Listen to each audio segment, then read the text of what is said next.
আসসালামু আলাইকুম, সবাই কেমন আছেন? আশা করছি ভালো। আলহামদুলিল্লাহ আমরাও ভালো আছি। সকাল বাজে এখন 9টা। সকাল 7:30টার দিকে ঘুম থেকে উঠে কাপড় ধুইলাম, কারণ অনেক কাপড় জমে গেছে। আর ভাবলাম যে আজকে ধুয়ে ফেলি। এখন বাজে 9টা, কাপড় ধুয়ে একবারে গোসল করে বের হইছি। আর কাপড় অনেক জমলে ভালো লাগে না, তো দুই রুমে দুই চাদর, একদিন প্রথমে এই রুমেরটা উঠাইছি, পরে আবার ওই রুমের চাদর উঠাইছি। তো চাদর দুইটা ময়লা হয়েছে, আর অনেক কাপড় ময়লা হয়েছে নেহার, আমার, নিধির বাবার। দেখা যায় নেহা প্রতিদিন ভার্সিটিতে যাইতেছে পরীক্ষা দিতে, তো ওইখানে গেলে নতুন জামাগুলো অনেক ময়লা হয়। ভাবলাম যে সকালবেলা ঘুম থেকে উঠেই সবগুলা ধুয়ে ফেলি। এজন্য সকালবেলা ঘুম থেকে উঠেই সব এই যে সব কাপড় ধুইছি বারান্দায়। বারান্দায় ভালোই মানে ইয়া আসে, রোদ আসে। নাস্তা বানাইতেছি। নিধির বাবা ঘুম থেকে উঠলো, এখন নিধির বাবা নাস্তা খাবে। আর নেহা এখনো ঘুমায়, নেহারে ঘুম থেকে উঠাবো। সকালবেলা নাস্তা না বানাইলে মানে নাস্তা বানানোটা যদি না থাকতো কত ভালো হতো, তাই না? নাস্তা বানাইতে আমার খুবই কষ্ট লাগে। এক সময় এত নাস্তা বানাইছি, ঘুম থেকে উঠেই নাস্তা বানাইছি। এখনও নাস্তা বানাইতেছি, আমার মনে হয় মৃত্যুর আগ পর্যন্ত আমার নাস্তাই বানাইতে হবে। আর এখন তাও আলহামদুলিল্লাহ কম। এক সময় দেখা গেছে প্রতিদিন আমি কয়টা 20টা 30টা করে রুটি বানাইছি। তো যাই হোক, নাস্তাটা ভাজি আর দেখি ওই নেহাকেও ঘুম থেকে উঠাই ওকে। আর দেখেন আমি যে কাপড় ধুইছি, আকাশটা মেঘলা হয়ে আছে। এখন টেনশনে আছি কাপড়গুলো শুকাবে কিনা। আর কাপড় না ধুলেও হয় না, অনেক কাপড় জমছে। এগুলো বালতি পুরা ময়লার গুঁড়ো, যে ময়লার যে কাপড় রাখি যে ঝুড়িটা, ওই ঝুড়িটা একদম ধুয়ে গেছিলো কাপড় দিয়া। এর জন্য ভাবলাম ধুয়ে দিই। আর কাপড় না ধুইলে না মাথায় একটা প্যারা থাকে যে কখন ধোবো। তো যাই হোক, গতকালকে ভিডিওটা যারা যারা দেখছেন, আসলে যে কিছু মানুষ আছে না, যে নিজে ভালো থাকে না আর অন্যরাও যদি ভালো থাকে, তাহলে চুলচুলায় ঝগড়া না করলে তখন উস্কায় কিভাবে ঝগড়া করব ওই ধান্দা খুঁজে। তো দেখতেছে তো ভিডিওর ভিতরে আমি কিছু বলতেছি না, বা কারো ফ্যামিলির কাছে কিছু বলতেছি না, ভালো লাগতেছে না, মানে মুখ চুলচুলাইতেছে। কেন বলতেছে না, সে কেন বলতেছে না তাকে বলাবি।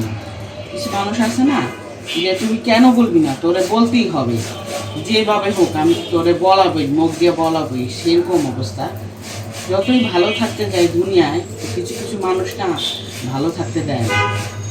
তো যাই হোক, আর কথা বাড়াবো না। যে যেরকম করবো এরকম ফল পাবে। তো আমিও যে একদম ভালো মানুষ তা না। আমারে যদি কেউ উস্কায় আমি কিছু করে বসে থাকবো, বলেন আপনারাই বলেন। তো ওই যে বলে না যে যারা চুপ থাকে তাদের নাকি শত্রু নাই, কিন্তু দেখা যায় চুপ থাকতে অনেক সময় ধৈর্য যখন হার মানে, তখন কিন্তু আর চুপ থাকা যায় না। তখন যদি কেউ কিছু বলে না, যেমন ধরেন আপনি চুপ আছেন, আপনাকে কথা বলতে বলতে যখন আপনি একটা কড়া জবাব দিবেন, তখন কি হবে জানেন? আপনি হয়ে যাবেন বেয়াদব। কেন বেয়াদব জানেন? ওই যে উত্তর দিচ্ছেন, অনেক দিন তো চুপ হয়েছিলেন, কিন্তু সেটার কোনো মূল্য নাই। একদিন আপনি উত্তর দিবেন, তখনই আপনি বেয়াদব হয়ে যাবেন, তখনই আপনি খারাপ হয়ে যাবেন। আপনার অতীতে যত ভালো কাজ করবেন সেগুলো সব মুছে যায় হবে কি জানেন? আপনি 1 নাম্বার বেয়াদব, আপনি কারোর জন্য কিছু করেন নাই, আপনি সবসময় খারাপ ছিলেন। তো যাই হোক, অনেক কথা বললাম। এখন নাস্তা বানাই, নাস্তা খাবো। এইসব বিষয়ে আমি আর কোনো কথা বলতে চাই না, কিন্তু আমাকে যদি কেউ উস্কায় আমি আর চুপ থাকবো না। আর আমি কারোর বিষয়ে কথা বলতেও চাই না ইউটিউবে আয়সা, আর আমি বলবো না। আর যদি আমাকে কেউ উস্কায়, আবারও বলছি, আমি ঠিকই বলবো। যাই হোক, এখন নাস্তা বানাই। আমাদের আশেপাশে সমাজে বা আশেপাশে বা ফ্যামিলিতে কতগুলা মানুষ আছে না, যে চুপ হয়ে থাকলে, কেউ যদি চুপ হয়ে থাকে, কারোর সাথে কথা না বলে, কারো কুটনামি না করে, কিন্তু ইচ্ছা কইরা তাদেরকে উস্কাবে, ঝগড়া করাবে, মানে উস্কানিমূলক কথা বলবে, না বললে আর কি ভালো লাগে না, যে চুপ হয়ে আসুস কেন, তোর কথা বলতেই হবে। তো ওই সমস্ত মানুষের থেকে হাজার আপনারা দূরে থাকার চেষ্টা করলেও কি আপনার কিন্তু দিন শেষে সেই কথার উত্তর দেওয়াই লাগে। আপনাকে যদি দিন রাত্রে খোঁচাইতে থাকে, কতক্ষণ আপনি চুপ হয়ে থাকবেন বলেন? তখন কিন্তু আপনার মুখ খুশকায় কথা বেরই হবে। তো যাই হোক, এখানে নাস্তা বানাইলাম। আর এই যে দেখেন এতগুলা কাপড় ধুইলাম, এরই মধ্যে দেখি আকাশটা মেঘলা হয়ে আছে। তারপরে আবার মেয়ে যাবে এক্সাম দিতে, এত দূরে রাস্তায় যদি বৃষ্টি হয় আসা যাওয়া করতে কিন্তু অনেকটাই সমস্যা। আর আমার মেয়েদের কিন্তু বৃষ্টিতে ভিজতেই জ্বর আসে, ঠান্ডা লেগে যায়। আর এই যে ওকে আবার নাস্তা খাওয়াইতেছিলাম জোর করে, ও সকালবেলা নাস্তা খাইতে চায় না। ওর একটা বদ অভ্যাস, ছোটোকাল থেকেই সকালবেলা ঘুম থেকে উঠলে নাস্তা খাইতে চায় না। আর এই যে ছোটো মেয়ে নিধিকেও দিয়ে দিলাম নাস্তা, নিধি তো ডিম খাইতে চায় না। দুই মেয়ে দুই জ্বালা। নিধি সকালবেলা ঘুম থেকে উঠে ডিম খাবে না, ওকে জোর করে মাঝে মধ্যে ডিম দেওয়া হয়। আর এই কেসগুলা দিলাম মেয়েকে পড়ার জন্য, যে যাও এটা পরে যাও, না সে পড়বে না। তো যাই হোক, এই যে মেয়ে রেডি হয়ে এখন চলে যাচ্ছে। সবাই দোয়া করবেন আল্লাহ জানি ওদেরকে সহি সালামতে ঘরে নিয়ে আসে। রাস্তাঘাটে বের হলে এখন একটা টেনশন লাগে, আল্লাহর উপরে ছেড়ে দেই যে আল্লাহ সহি সালামতে অবশ্যই নিয়ে আসবে। তো যাই হোক, ও তো বের হয়ে গেল। এখন আবার নিচ থেকে রিক্সা নেবে। আমি আবার ওরা বের হওয়ার পরেই সংসারের কাজ করতে আর কি লেগে যাই। মেয়েদের যা হয় সংসারে টুকিটাকি করতে করতে কিন্তু সারা দিন চলে যায়। তো আমি সকালবেলায় এই যে দেখেন কতগুলা কাপড় ধুইছি। আকাশটা মেঘলা হয়ে গেছে কিন্তু তারপরও না বাতাসে অর্ধেকটা কাপড় শুকায় গেছে। তো এরই মধ্যে আবার এই রুমের বিছনাটা চাদর ঝেড়ে নিছি। তারপরে ওই রুমের বিছনা চাদরও এখন ঝাড়বো। তারপরে পুরাটা ফ্ল্যাট আর কি পরিষ্কার করব। আর ডিম রান্না করব। আজকে একটু ভিন্ন রকম ডিম রান্না করব। এরকম ডিম না আমার মেজো খালা রান্না করে, আমি কখনো রান্না করি নাই।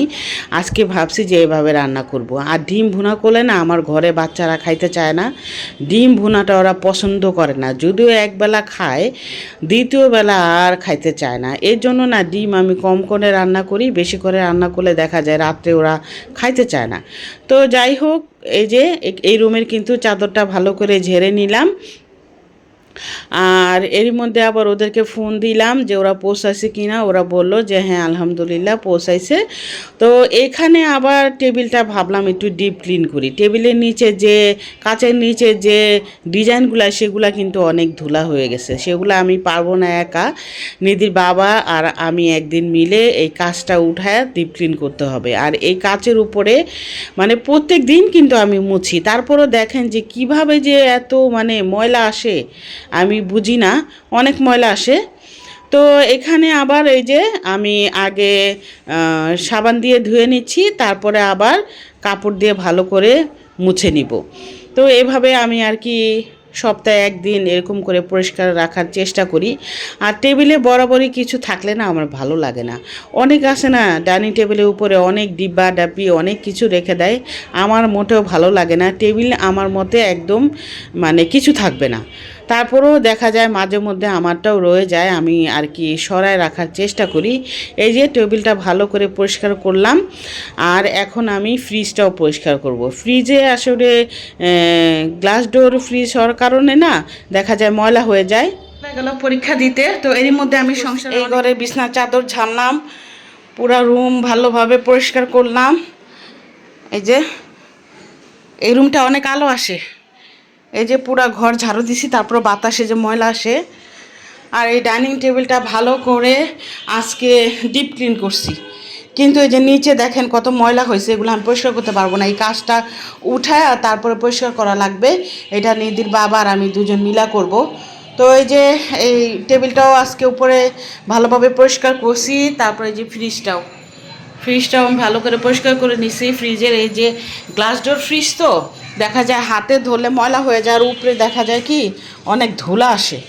এর জন্য আমি কয়েকদিন পর পরই আর কি মুছে রাখার চেষ্টা করি। আর এই যে দেখেন ভিতরেও কিন্তু পরিষ্কার, আমি সবসময় পরিষ্কার করে রাখার চেষ্টা করি। আর এই যে এখানে রান্নাঘরও আমার ক্লিন করা হয়ে গেছে। আমি অলরেডি ভাত এই যে রান্না করা হয়েও গেছে, ডাল রান্না করা আছে, আর ডিম ভুনা করব। আজকে ঘরে বাজার ভুনা করি। আর এই যে এই রুমটাও এই যে ক্লিন করে ফেলছি। এই যে চাদর বিছনা সব আর কি ঘর ঝাড়ু দিছি, পরিষ্কার করা শেষ। এখন খালি ডিম ভুনা করলেই আমার রান্না শেষ। আর এই যে বারান্দাটা এখনও পরিষ্কার করা হয় নাই, বারান্দাটা পরিষ্কার করব কালকে। আজকে অনেক কাপড় ধুইছি, তো এর জন্য কাপড় ধুইছি না, এত কাজ একসাথে করা যায় না। কারণ শরীরে অসুস্থ তো, দেখা যায় ওই এত কাজ একসাথে করলে না ক্লান্ত লাগে। আর 2 দিন ধরে আমার ঘাড়ে অনেক ব্যথা। তো যাই হোক, ব্যথা উঠা যাই হোক, সংসারের কাজ তো করতে হবে। তো কাপড়গুলো আজকে ধুয়ে ফেললাম। আর ঘরে তো রান্নাঘরটা সেদিন তো ডিপ ক্লিন করলাম, দেখলেন আপনারা। আর টেবিলটা, ডাইনিং টেবিলটাও আজকে পরিষ্কার করে ফেললাম। আর ফ্রিজটাও পরিষ্কার করলাম। তো আমার অর্ধেক কাজ কমে গেছে। এখন আর কি ডিম বোনা করব, পরে একটু পরে রেস্ট নিয়ে তারপর ডিম বোনা করব। তারপরে আজকে সারাদিন আমার কাজ শেষ। তো চলেন আমার সাথে ভিডিওটা কমপ্লিট করে। আবার ডিম ফেটে তারপরে এই বাটিতে দিয়ে দিলাম, দিয়ে এখন গরম পানির ভিতরে ভাপ দিয়ে সিদ্ধ করে নিব। তারপরে ডিমটা আমি চাকচাক করে কেটে পেঁয়াজ দিয়ে ভুনা করব। আলু দিয়ে ভুনা করলে বেশি ভালো লাগে। আলু যেহেতু আমার ঘরে নাই, এখন আমার নিচে যাওয়াও সম্ভব না, কারণ টুকিটাকি সংসারে কাজ করতেছি। আর কাজ যখন করি তখন মনে হয় পুরাটা ঘর একদম ডিপ ক্লিন করি। তো আবার যখন অসুস্থ হই, আসলে অসুস্থ কথা বলা যায় না, কারণ অসুস্থ বললে এখন অনেকে বলবে আপনি না অসুস্থ থাকেন, তাহলে আবার এগুলা বলেন কেন, মানুষের গীবত গান কেন? আমি নাকি মানুষের গীবত গাই? আর যে নাকি আমার এই কথাটা বলে সে তো আল্লাহর রহমতের পানি খেয়ে আসছে, সে কখনো অসুস্থ হয় নাই, তার ফ্যামিলি কখনো অসুস্থ হয় নাই, সে জীবনও কখনো মরবে না, চিরজীবন সে বাঁচবে। তো যাই হোক, এখানে মেয়েরা আবার আসার সময় বৃষ্টি হচ্ছিল, তো ওরা এই যে রাস্তায় ব্রিজের উপরে দাঁড়ায় ছিল আসার সময়। তো অনেকক্ষণ বৃষ্টি ছিল, বৃষ্টি কমার পরে তারপরে আবার ওরা আসছে। আসলে দূরের রাস্তা তো, দেখা যায় বাস দিয়ে যাইতে হয়, মাঝে মধ্যে দেখা যায় আবার রিক্সা দিয়েও যায়। তো আজকে নাকি বাস দিয়ে আসছিল।